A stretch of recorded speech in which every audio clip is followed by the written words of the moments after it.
কক্সবাজারের উখিয়ায় বিএনপি সভাপতি সরোয়ার দখল করে নিল জনপ্রিয় খেলার মাঠ। আওয়ামী লীগ শাসনামলে বদির সাথে ঘুরতেন পিএসের মতন। রাজাপালং ইউনিয়নের হরিণমারা এলাকার তরুণ ও যুবকদের স্মৃতি বিজড়িত বাগানের পাহাড় খেলার মাঠ দখল করে বানিয়েছেন সুপারি বাগান। ক্ষোভে ফুঁসছে তরুণ সমাজ। বিস্তারিত দেখুন উখিয়া থেকে মুস্তাফিজুর রহমানের পাঠানো 3 পর্বের ধারাবাহিক অনুসন্ধানী প্রতিবেদনের প্রথম পর্বে। কক্সবাজারে বিএনপির নাম ভাঙিয়ে করা একের পর এক গণবিরোধী অপকর্মে সৃষ্ট বিতর্ক পিছু ছাড়ছে না জেলা বিএনপির সভাপতি শাহজাহান চৌধুরীর পরিবারের।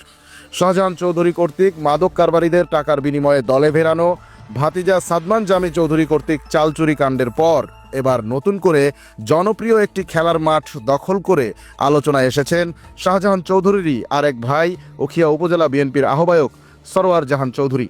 তার দখল করা উখিয়ার রাজাপালং ইউনিয়নের অন্তর্গত 3 নং ওয়ার্ডের বন বিভাগের সরকারি জমিতে অবস্থিত খেলার মাঠটি যুগ যুগ ধরে বাগানের পাহাড় খেলার মাঠ নামে পরিচিত স্থানীয়দের কাছে।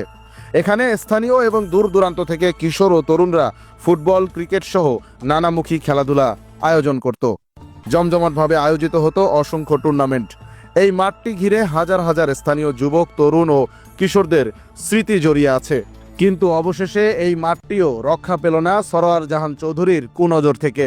স্থানীয়দের আবেগকে রীতিমতো পায়ে পিষে গায়ের জোরে মাঠটি দখল করে পুরো মাঠ জুড়ে সুপারি চারা রোপণ করে দিয়েছেন তিনি ও তার সহযোগীরা। এই ঘটনার পর থেকে ক্ষোভে ফুঁসছে স্থানীয় তরুণ ও যুবকরা।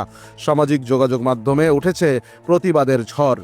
তবে অভিযোগ উঠেছে প্রতিবাদকারীদের ঘরে ঘরে গিয়ে হুমকি দিচ্ছে শাহজাহান চৌধুরী পরিবারের অনুসারী সন্ত্রাসীরা। নাম প্রকাশ না করার শর্তে রাজাপালংয়ের স্থানীয় একজন তরুণ অগ্রযাত্রাকে বলেন, খেলাধুলা, কিশোর, তরুণ ও যুবকদের মাদক, মোবাইল আসক্তি সহ অন্যান্য অপরাধমূলক কর্মকাণ্ড থেকে দূরে রাখে। বাগানের পাহাড় খেলার মাঠটি ছিল আমাদের কাছে খেলার মাঠের চেয়েও আরও বেশি কিছু। কিন্তু সরোয়ার জাহান চৌধুরী গায়ের জোরে মাঠটি দখল করে সুপারি গাছ লাগিয়েছে। এর প্রতিবাদ করলে তার লোকজন হুমকি ধামকি দিচ্ছে। ভয়ে কেউ মুখ খুলতেও সাহস পাচ্ছেন না। এ ব্যাপারে জানতে অভিযুক্ত সরোয়ার জাহান চৌধুরীকে একাধিকবার কল করা হলেও তিনি রিসিভ করেননি। শুধু এই মাঠ দখলই নয়, এই সরোয়ার জাহান চৌধুরী আওয়ামী লীগের শাসনামলে টেকনাফ উখিয়ায় আওয়ামী লীগের এমপি, কুখ্যাত ইয়াবা সম্রাট বদির সাথে তার পিএসের মতন ঘুরে বেড়াতেন। কিন্তু 5 আগস্ট পরবর্তী সময়ে বিএনপির নাম ভাঙিয়ে উখিয়ায় চাঁদাবাজি ও ত্রাসের রাজত্ব প্রতিষ্ঠায় অন্যতম ভূমিকা রাখছেন তিনি। প্রশ্ন উঠেছে, সরোয়ার জাহান চৌধুরীর দ্বারা গায়ের জোরে এমন সব অপকর্মের শিকার হওয়া উখিয়ার সাধারণ জনতা কতদিন এই সন্ত্রাসের দাপট সহ্য করবে? জনতার ক্ষোভ যে কতটা ভয়ঙ্কর তা ইতোমধ্যে প্রমাণিত হয়েছে 2024-এর জুলাই গণ অভ্যুত্থানে। এখন দেখার বিষয়, শাহজাহান চৌধুরী পরিবারের এসব অন্যায় অত্যাচারের বিষয়ে সেনাবাহিনী সহ আইনশৃঙ্খলা রক্ষাকারী বাহিনী কী ভূমিকা নেয়, আর জনতাই বা কী পদক্ষেপ নেয়? আপাতত সময়ের কাছে তোলা রইল সেই হিসাব। দর্শক, ধারাবাহিক অনুসন্ধানী প্রতিবেদনের পরবর্তী পর্বে আমরা তুলে ধরব বিএনপির নাম ভাঙিয়ে করা সরোয়ার জাহান চৌধুরীর আরও দখলবাজির অজানা তথ্য।